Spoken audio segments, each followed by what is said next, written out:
welcome everybody to today's interest session. This session for April 6th is the developing applications with Visual Studio. So Visual Studio is a proprietary application from Microsoft. It's called an IDE, or an integrated development environment. And we're going to talk about what it means for you as a career to understand that this exists and what it can do so that you're pretty well versed on what it is, how to use it, and how to use it to benefit your career as well. Okay, these interest sessions are brought to you from the ETIC. I'm Dr. Nizik. I'm the director of the ETIC. So for those of you who don't know what the ETIC is, it is a Entrepreneurship and Technology Innovation Center of the College of Engineering and Computing Sciences at New York Tech. We're located at the Old Westbury campus in Harry Shore Hall in room 107. We also have an ETIC in Manhattan on the 6th floor, room 607. We do have a website, nyit.edu/ETIC. And the interest session that we run as part of our programs here that does get recorded and put on the YouTube channel, we are kind of here right now with developing applications with Visual Studio. We're going to be doing creating and managing applications with Microsoft SQL Server on the 27th, programming with Python on May 4th.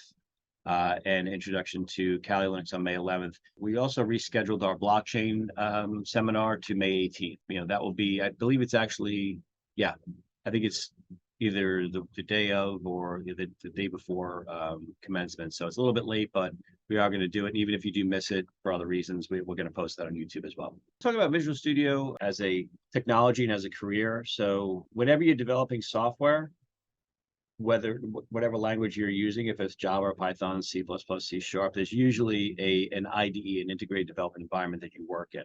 The reason for that is that if you just try to code in just pure text, it becomes very time consuming, it's not very efficient, and you wind up kind of repeating things over and over, which winds up being a lot of times a waste of not just your time, but it's the company time, the companies that pays you to do the work. It's not really the best solution for them either. It also doesn't really allow you to share code with other people and other developers as a team.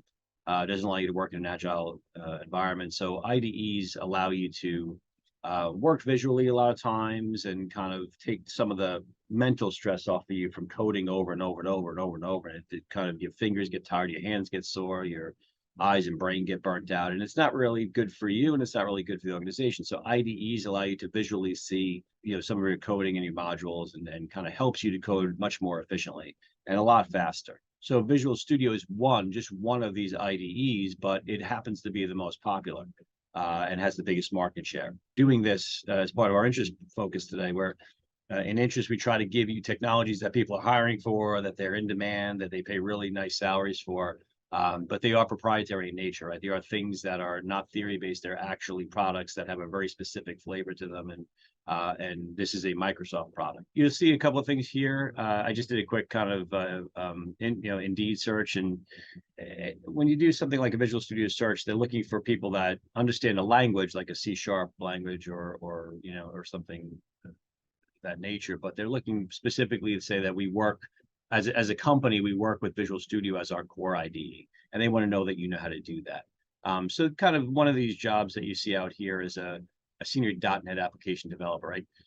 .NET is Microsoft's, we call it the .NET platform, and it encompasses all of the different libraries and classes that you can do things with, right? So like Java has its own classes, Python has its own classes, and you can use those classes and import them into your code to do certain things. Everything from show a little kind of a calendar window to capture data from a camera to, you need classes to basically attach to interface to, we call it, kind of exchange information with those devices and process them.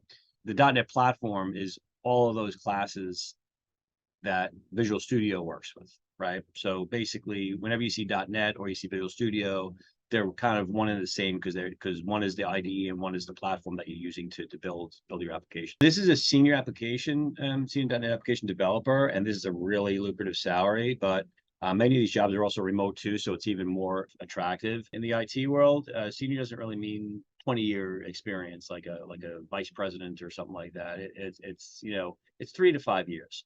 So if you can show, 3 years of work experience, whether you're like in the ETIC, the students that work here, That's work experience, if it's not full time, you might count it as a year or something like that. But if you get your first job and it's 2 years and you have a year working at school in some fashion, you're at that 3 year mark, So right around 3 to 5 years, they look for people that are really thinking on their own, developing on their own. They kind of, given a set of requirements and they're just going off and building like a worker bee, just kind of going off and doing the job.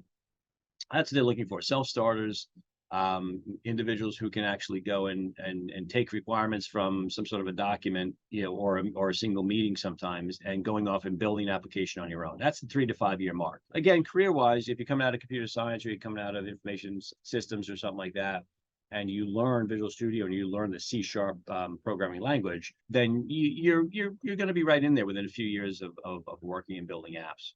We have programming languages. We have this kind of list of kind of 1 through 10 that we use here: JavaScript and Python and Java, C and C++, right? PHP. C# number 7 is kind of down the list, right? C# is the actual programming language that we use with Visual Studio applications, right? In the .NET platform. It's actually the C flavor for Microsoft, right? So it's a C language, but it's the Microsoft version of it. And it's because it works with the .NET class library. Now, it doesn't mean it's not used a lot. It means that for the list of popular programming languages, many people choose other languages because they're doing startup companies. They don't want to use a proprietary language, right? So if you're building like a startup you're trying to sell in 5 years or whatever, they may not like the idea that something is built in a Microsoft platform because it's got to be licensed possibly. And if Microsoft changes its agreements, you're kind of in a jam there. So sometimes people choose open source coding languages because it's royalty free and license free. It doesn't mean, however, that organizations that are building internal apps to streamline workflow and things like that don't consider it the most popular, right? So this is kind of like the most used languages and overall, but like when you start talking about companies that are going to build apps to kind of streamline, make their organization more efficient, or Microsoft Visual Studio and C# as the language and all that is extremely popular. It's what we call rapid application development, or RAD. It allows us to build applications really, really quickly. With Visual Studio, you can program in any language, but C# is the language we use with the Microsoft Studio. So if you take a look at the top IDEs, right, Visual Studio does have a massive market share if you think about it. It's not just because it's using C# as its language, it's because it embraces all the different components. You could build a Python app, you could build a phone app, you could build a desktop app, you could build a web-based app, you could build an app that adjusts its screen size for whether you're on an iPad or an Android phone or an iPhone, right? So it's really, really powerful IDE where you can decide what you need to do for your organization, and you can do it in one spot. And once you learn an IDE, it's really nice to just kind of get better at that IDE and not have to change back and forth. And that's what Microsoft's plan was for Visual Studio.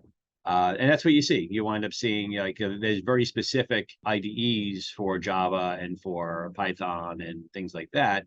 But overall, since Visual Studio allows you to do all those, but also kind of focuses on project-based pieces, it allows you to attach directly to GitHub. It allows you to connect directly to other programmers. It allows you to share code with other programmers. So from an organization's point of view, who's trying to run a software department or a software company and trying to work with a bunch of different employees and stuff, it's a really valuable tool. Just real quick, some just differentials, right?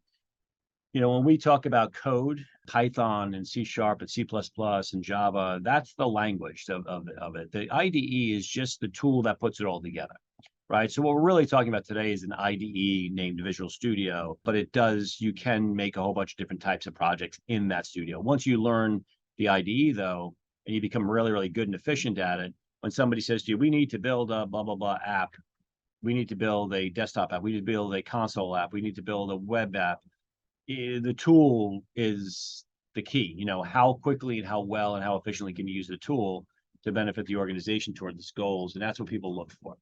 And that's where the 3 to 5 years of development comes in. Over that time period, you probably will have built, between 6 and 20 apps of some sort that you have gotten really good at the model. I'll just kind of finish up the presentation portion of the session with Agile.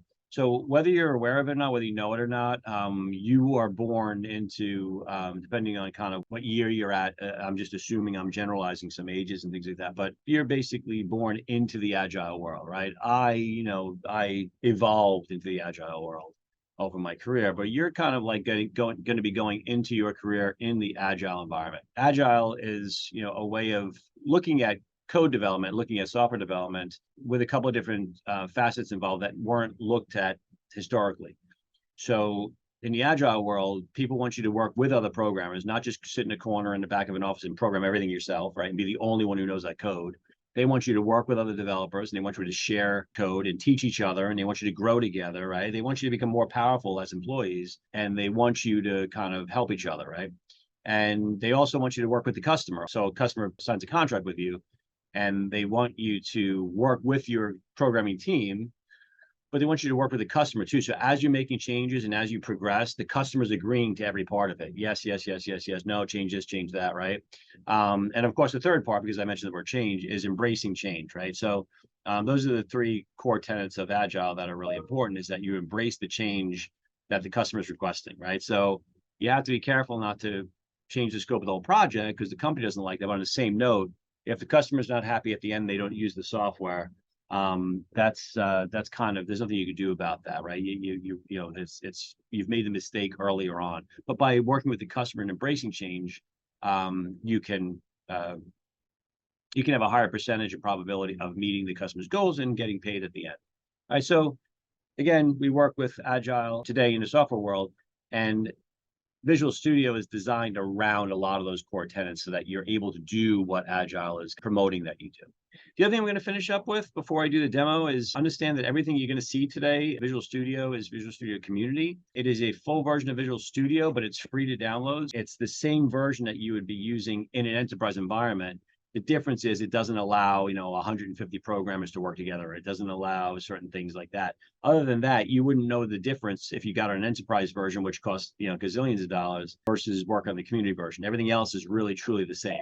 So for you to not embrace Visual Studio, to learn it, it's got nothing to do with anybody else but yourself. It's everything is there for you to install and use, and there's no charge and there's no fee, and there's programs like this out there to tell you it's out there. So all right, so I'm going to get into the demo now, and we're going to talk a little bit about kind of Visual Studio as far as what the components are. What you'll see in Visual Studio is that it's just like a regular program, right? As a matter of fact, when you click and start your program, you have an icon just like a regular program. There's nothing magical about Visual Studio being anything different than something else, iTunes or anything else you'd install. So that's the first thing. The second thing is that when you go to File and you make a new project, the projects that you're going to see, they span pretty much every different type of project that you can make in Visual Studio. Now, I may not have the full install here to show you every single thing it does, but take a look at the Visual Studio community piece and they have an idea of everything you do. But for today's session, it's perfect. So if you look at Visual C#, which is actually the language that's the C version of the language that is used. It's a Microsoft version of C. We're able to build all different kinds of applications. So we can build a .NET web application, meaning that when we build a web application, we're building it in the cloud on a server. So nobody needs any installs on their workstations.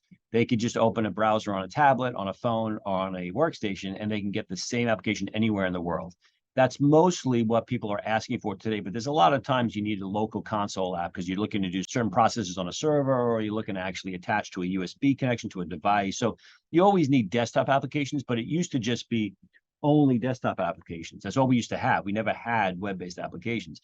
But now, as a developer, like a senior .NET developer, like the one I showed you as a job opportunity, you need to be able to think in this world and say, how do I build something in the cloud on a server so that everyone can use it in the browser, but it's really, truly making database changes and things like that. So we do a lot of web applications here in the eTech. And the other one is that, we have these Windows Forms apps. This is another big one where you have the Windows Form app, which is actually an app that runs on your desktop.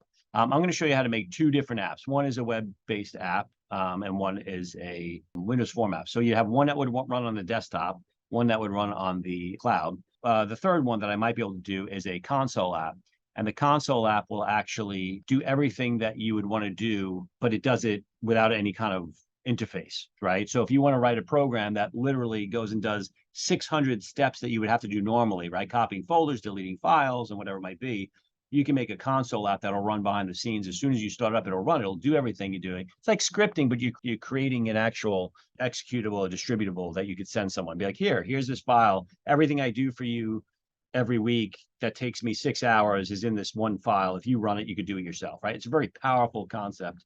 Rather than scripting and having it all open that people can read, you make a compiled version of it and do it that way. So anyway, but what you should know, that's what we'll cover in this session, but what you should be aware of is that you're able to create all these different web applications, right? You can create an Android app, right? You can create an Apple TV app. You can create an Apple Watch app. You can create an iPhone and iPad app, right? So there's nothing that you can't do in Visual Studio that is outside the world of any of the operating systems and everything. So that's why Visual Studio is a great place to kind of just sink yourself and say, I'm going to learn this, because really with this, anything anybody asks me, I can adapt to. Again, you'll see things down here like Python. You can make a new kind of Python web project. You can have 6 different IDEs that you have to learn and get used to all the different things, or you can use one and basically build your projects out of there.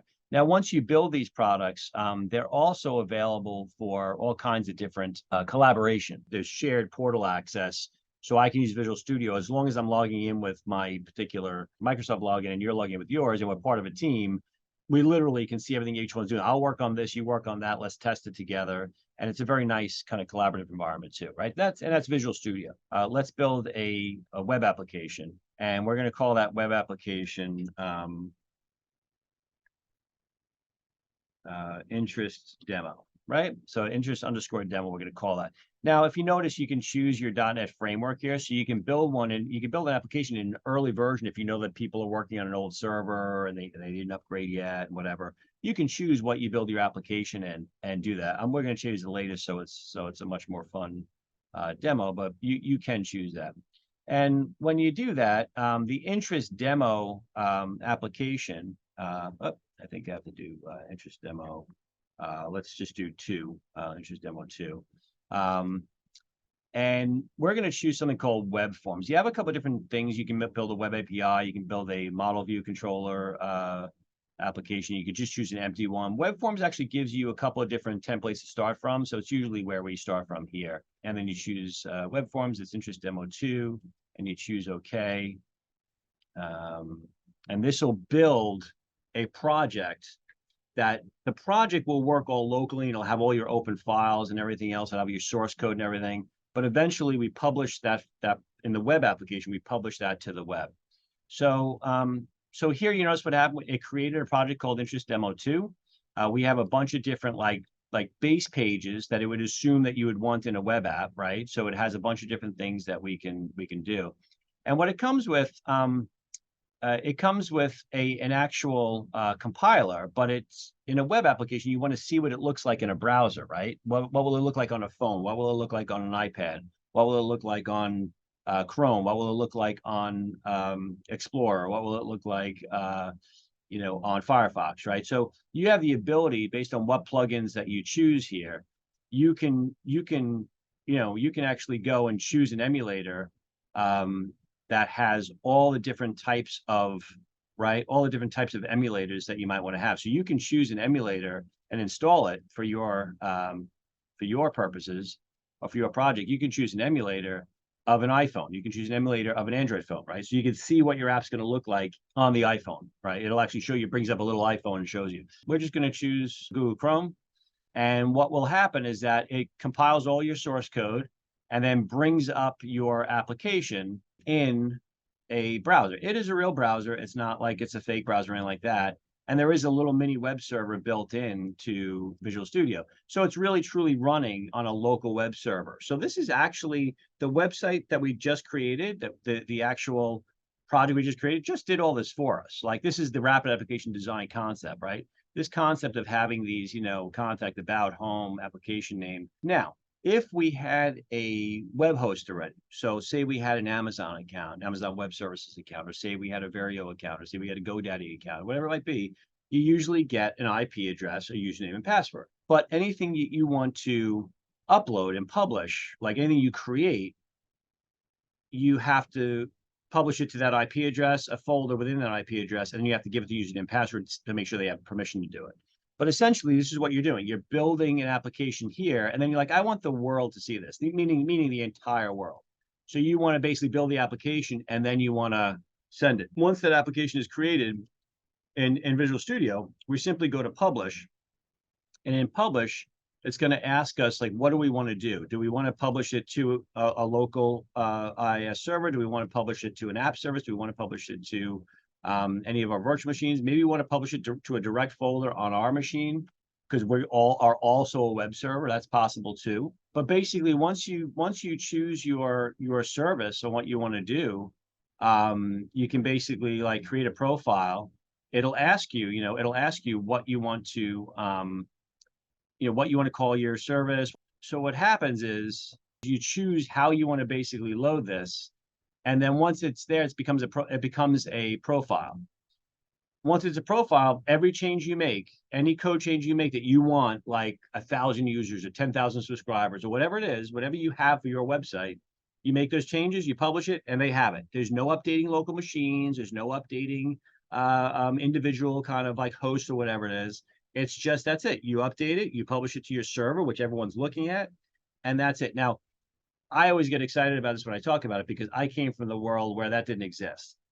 Whenever we made a change, if we had 150 users, we had to update 150 machines. And if even one still had a bug, that bug still existed on that one machine. So you had to wait until that person came into the office to get access to that machine. It was really a mess. We didn't know it at the time. It just was what it was. But once web-based design came out, it was like, this is amazing, because now we make the change. You got to think it through, because if you make a bad change, it also gives 1,000 people a bug, right? That not just one person a bug, it gives 1,000 people a bug. So it really is, there's have to be other considerations, but it's just amazing that you could do this at this level. Let's take a look at what we just saw, and let's say, look, let's look at the default page, okay? This is not C# code. This is actually ASP.NET code, very similar to HTML. The difference is it's active server page. ASP, it's active server page.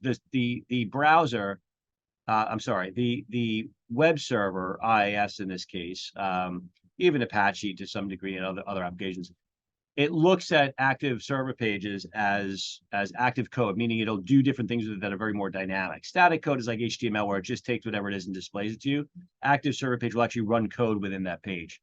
So yeah, this is the actual ASP page within the two ASP tags. So anything within the two ASP tags will actually run in an active environment. But it doesn't mean that we can take a look at what it looks like, but it doesn't mean this is what it will look like. Again, we're not in a browser, we're actually in Visual Studio, which makes Visual Studio very powerful, because you could also see the design view without actually going back and forth. So, we can visually design here and actually change the code behind the scenes. So you can, if you change the source code here, you can see the source code here. But like if I change this into, the interest program, let me just change it to the way we spell it. Okay, that's fine, and that might be what you're used to. But we can also come over here and design and actually change it, up front. So like we can see we changed it right here. But we may, you might be more comfortable saying, oh, I didn't want to change that. I wanted to change this. So now you change, this up here because you thought it was a different spot. So either way, you have the ability to change your code into directly in the design piece, or actually in the code. Now, if we do this and we kind of bring it up, it's just like changing a web page or something that you might be used to already, and you just kind of bring it up in a browser and see what it looks like. And this is our new kind of form that just kind of came up. All right. And now what we want to do is you want to say, all right, maybe we don't like this initial piece in here. It's a little too wordy, a little too big. And now we want to kind of start having the program do something, right? So we can use things like hyperlinks and all that, but it would be cool if we had a really interactive form that users could use, fill in like values and numbers and things like that, and have it do something based on those numbers, right? Make it an interactive kind of program. So what we could do is we could kind of say here, just making it a simple, enter your information below, And that's fine, but now we need to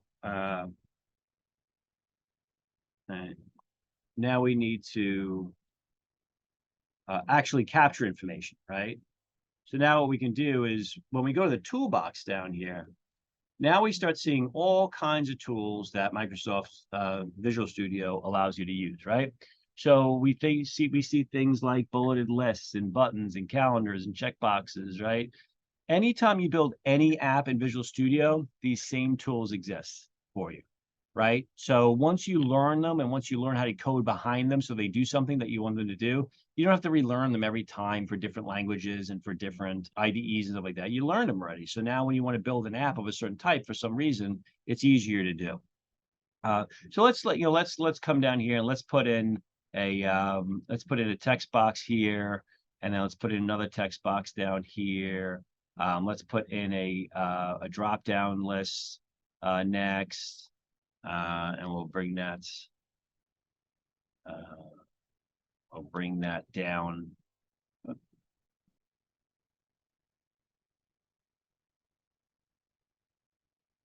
Yeah, we'll bring that down here, and then we're going to put in something like something like a radio button or something like that, right?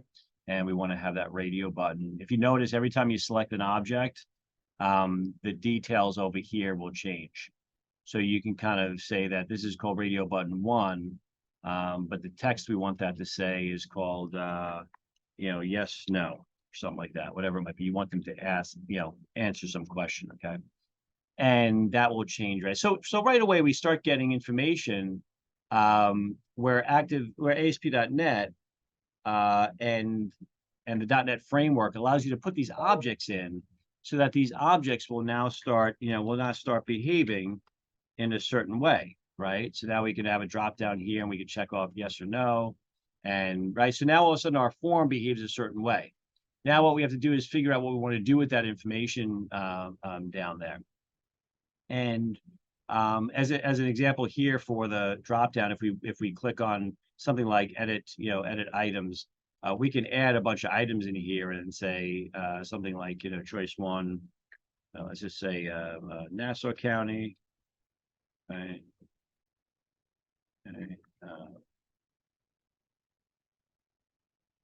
Suffolk County. Okay. And that kind of concept now allows me to not just limit what users can actually enter, which is very helpful, right? So you can actually come in here and like choose one or the other. But it can also govern what your database in the back. And we won't do database today because that's another session called SQL Server. So I suggest you attend that one also. But in capturing information in your form using Visual Studio, we're able to limit what people can and can't type with constraints, and it keeps your database more clean. So just understand that piece too.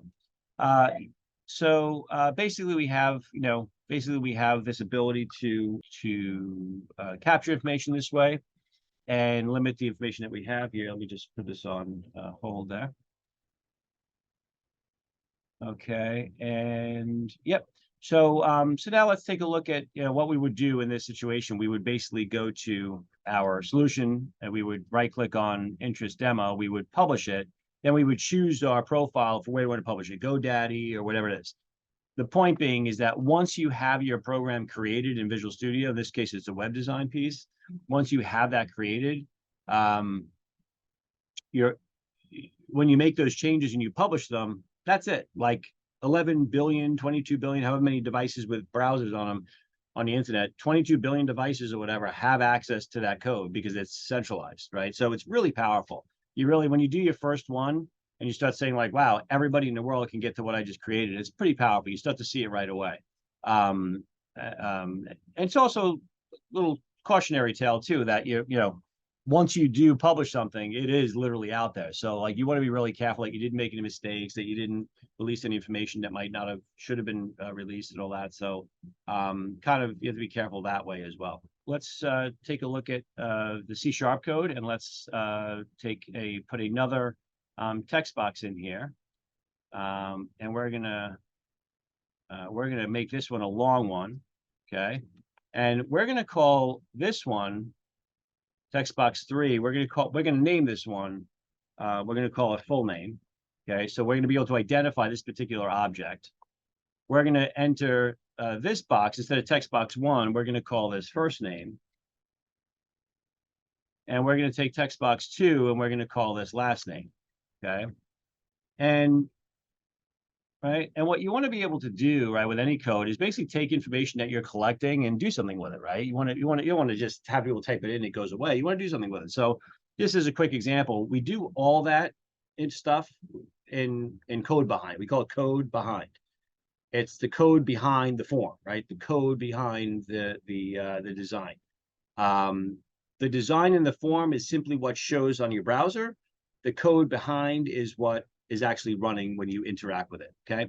So what we would do, right? What we would do is we would essentially, well, we could, to make it show a little bit better, we'll put something right here. We would put some sort of a tool, some sort of a control. We would put like a button or some kind of an image button or some kind of a link button, right? But let's just put a button in there to make it, kind of straightforward. If you don't like the look of your buttons, you can actually choose any kind of a CSS script, that CSS a style sheet from the style sheets that will be acceptable to you. So if you want like a button warning format, it changes that button, right, to be some sort of a different design, right? So if you don't like the kind of raw buttons and they're a little old fashioned, whatever, you can change the buttons to show up as whatever style you want. Okay. But behind that object, what we want to do is we want to basically double click and go to the actual C# code. So now this might be a little more familiar to you as programmers. It looks a little bit more like Java and like C++, and you have public classes and you have methods and you have variables, right? And this is really what we're kind of used to as programmers. Now, if I had to sit and code all this out by hand, and then I had to sit and I had to code all this out by hand, what happens to you? You become less efficient to the company who hires you and pays you. They say, I hired, Mike, and Mike is now, trying to code everything by hand. And Mike gets tired at 3 o'clock every day and doesn't really produce as much as Joe, Bob, Mary, and Sue, because they're using Visual Studio, they're using the IDE, they're embracing change, they're working in Agile. So the companies don't want you to just kind of like try to code everything by hand. They want you to use tools. They want you to work in an Agile environment, and they want you to, and basically they're looking for you to embrace the tools. Okay, so so just as an example, in this particular piece here, when this button is clicked, this is the code behind. This is called button 1, and this is the code behind button 1. So when button 1 is clicked, these different arguments are going to be, going to be executed, right? So what we'll do is we'll do, string, FN equals first name dot text, okay? And we'll do string. We'll just set 2 variables. ln equals last name dot text, okay? So now we have 2 variables there, and then what we'll do is we'll set full name, right, equal to FN plus space plus ln, okay? I might be, let me see if I can do this just with FM plus ln at first. Oh, sorry about that. Full name dot text.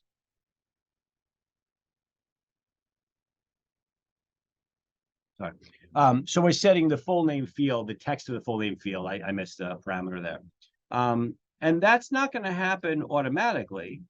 That's going to happen only when I click the button, right? So if I load up this button in, if I click the browser here and I compile it and load it, this, right, is simply me entering text. Now, nothing happened here yet, but if I click the button, it combines the 2 fields into this one button, okay? So what you have is you have you have the ability to capture fields in all kinds of different ways and checkboxes and everything like that. Then you have the ability to code behind certain controls so that certain things happen. Now, that's a silly example, simple example of just something that could happen. But you could go and pull the person's salary and the corporate ID, the employee ID, and then you could process something on annual taxes, right? You could do all kinds of coding in C#. You can connect to different devices on the local computer that's being used, even from the web. So it's really powerful as far as what you can do in the coding. Right now, what I'll just kind of finish on here on this particular piece is that, if you were to decide that this is something I want the world to see, for whatever reason you have that for, you just right click, publish, boom. And that's the power of Visual Studio. That's the power of web design. That's the power of C#. That's the power of it, is that once you do it and you get it to run and you publish it, it's literally the whole world has access to it. So if you build something that's great, it's a solution to a problem and solves global warming or whatever you did, it's very easy to get it out to the entire community in a few clicks, which is, I'm telling you right now, it might be something like very natural to you, coming from where, career-wise, where I came from, where we are now. It's amazing. It's still, every time I publish something new for eTech, it still amazes me that literally whatever I just created that makes one of our programs better is now available to anybody in the world who wants to experience it. It's really neat. Okay, so I'm going to stop that piece there as far as web design. Okay, and I want to show you the difference between that and creating a local app. Now, in a local app, we want to be able to, almost like Visual Studio. Visual Studio is now running as a local app on my desktop. There's things that you can do once you're running on a desktop you can't do in a web-based app, right? The intensive usage, right, like of things that you want to use your own resources for, your own memory. When you operate something on a web server, you're using the web server's resources. Many times that's better than your local computer. That's fine. But a lot of times you want to use your own resources. You want to connect to your own local drives. You want to connect to a C drive and a D drive and an E drive. You want to connect to a USB drive. You want to connect to a printer. All kinds of reasons that you want to work locally and just maybe pull some shared data from the internet. But overall, you want that application to run locally. Now, what I just showed you was an app that was running in the cloud. Like you need a web browser to actually run it, but it's not really running on your computer. It's running on the server in the cloud, and you're just showing stuff in your browser. That's not always advantageous to something that needs access to local resources, right? The browser will not always have access to sensitive information on your C drive, but the local application will. So what we do in that situation is we make a new project.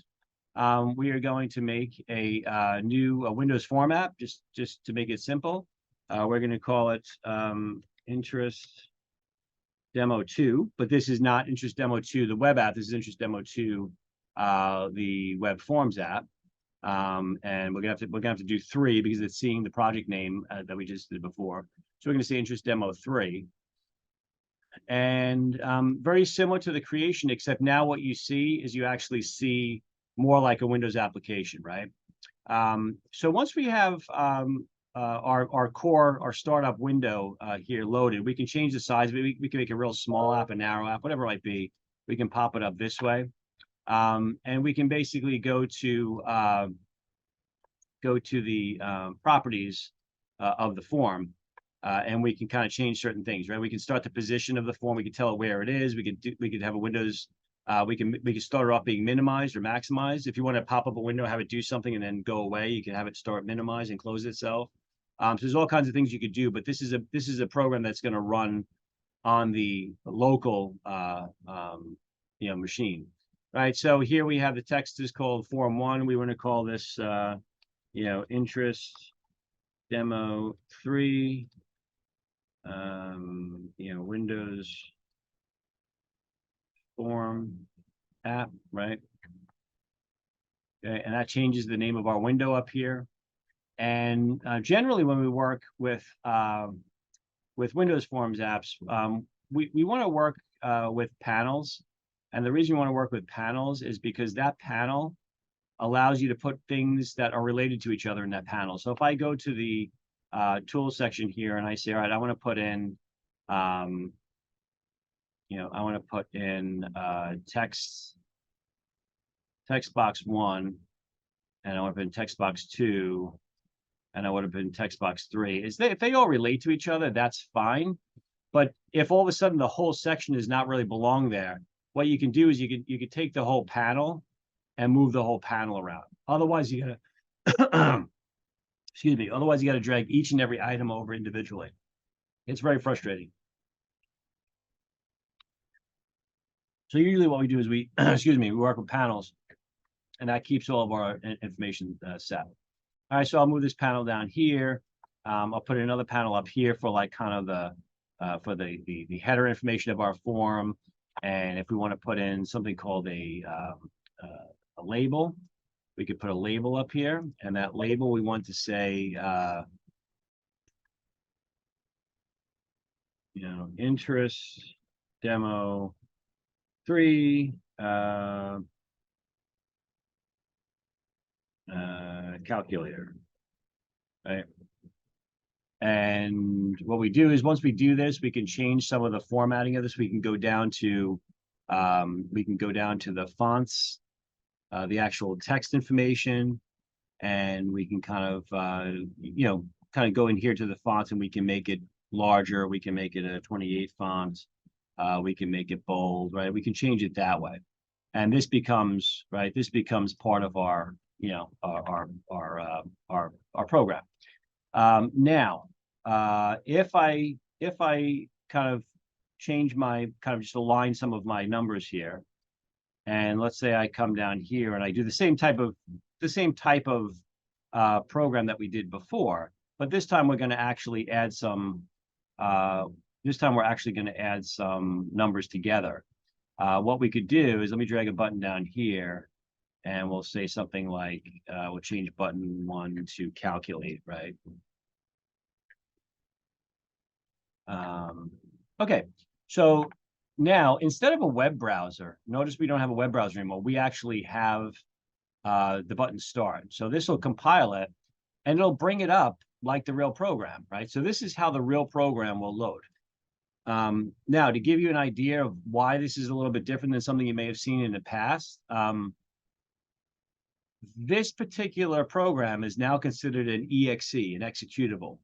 This will run on any Windows computer in the world. Like if you create something that's really, really super specific to, I don't know, automotive trading or something like that, or boat maintenance or something really, really specific, and you create it's really useful. Once you click start, it created what's called an executable. You don't need any of the project. You don't need Visual Studio. You don't need anything. It created a program, one file that will run on any Windows computer in the world, right? Without anything else. Like the project installs everything it needs to run on the one executable file. So when you talk about a software company, I want to be a programmer for money. It's not Visual Studio. It's not, you can't give people Visual Studio and say, run this project in Visual Studio. You give them one file and they say, thank you very much, and it runs on their computer. That's the beauty of it, okay? If you want to kind of see roughly what I'm talking about, just for this point in time, if we go to Solution Explorer and we come here, you see this path right here? This is where it's being kept. And if I open this path,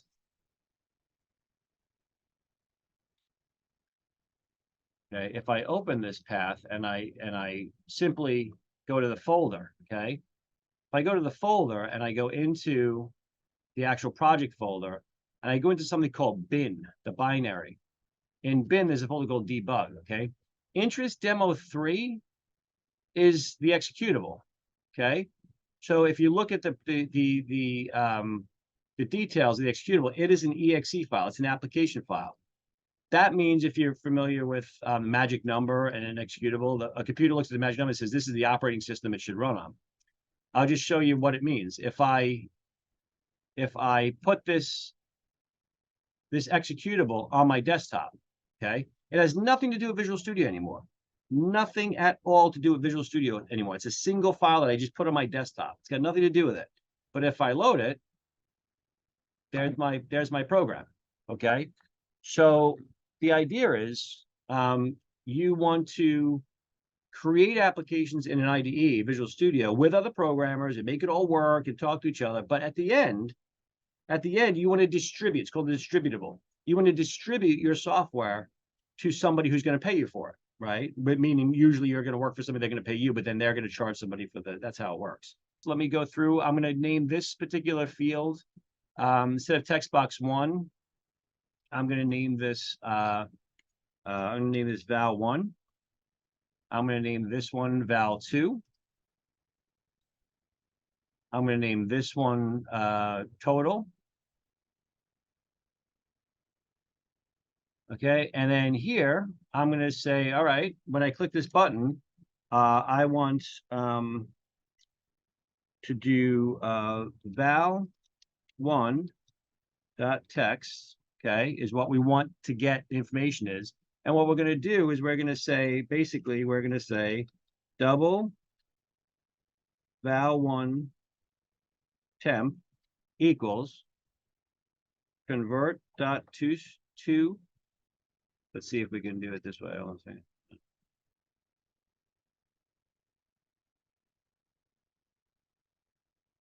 We're going to convert that to double, and we are going to put in the actual value that's in the field. Okay. Now we're going to do the same thing, and we're going to say convert the double val 2 temp. We're going to call val 2 temp the val 2. Okay. Now we're dealing with two numerical values, right? Val 1 temp and val 2 temp. Whatever we type in those text boxes, we convert them to numerical values. Now I'm going to say double totes temp, right, is equal to val 1 temp plus val 2 temp. Okay, and this is double. Okay, so the variable tote temp is now equal to the numerical addition, summation of those two values that are now numerical values. But now we want to actually make it show up in the total box. So I'm going to say total.text equals, and now I'm going to say convert dot to string, and I'm going to say tote temp. Okay. I think I forgot a T here, but let's see if it works. Okay, so we have no kind of bugs or anything like that. We have no warnings or anything, so I save this. If you want to compile it before you load it up and test it, you go to build and you go to build solution. It'll tell you any errors you have down here. So if I forgot this semicolon or something like that and I went to build, it would tell me what the errors are, and then you double click it, it takes you right to it, and you say, oh, I forgot that. So it's really nice environment IDE to work in for that. So let me save this. Let me go back to form here. Let's start it. And now what you should see is that now I come here and I put in 3, 4, 5, 6, 7 and 9, 8, 7, 6, 5.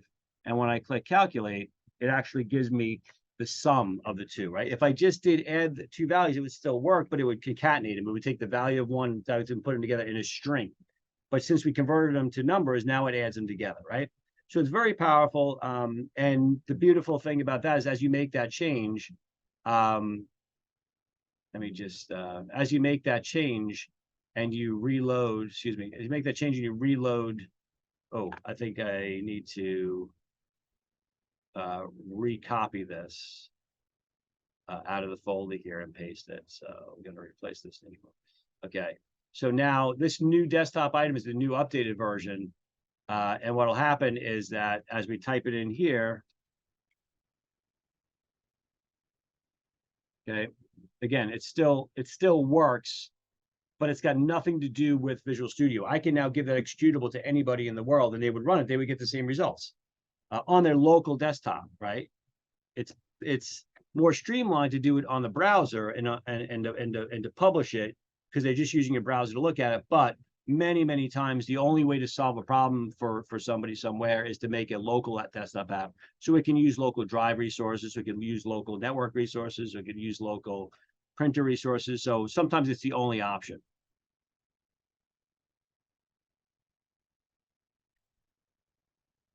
Okay, so that's the concept of Visual Studio, of new projects, of all the different products you could have there. You know that there's a career involved in it.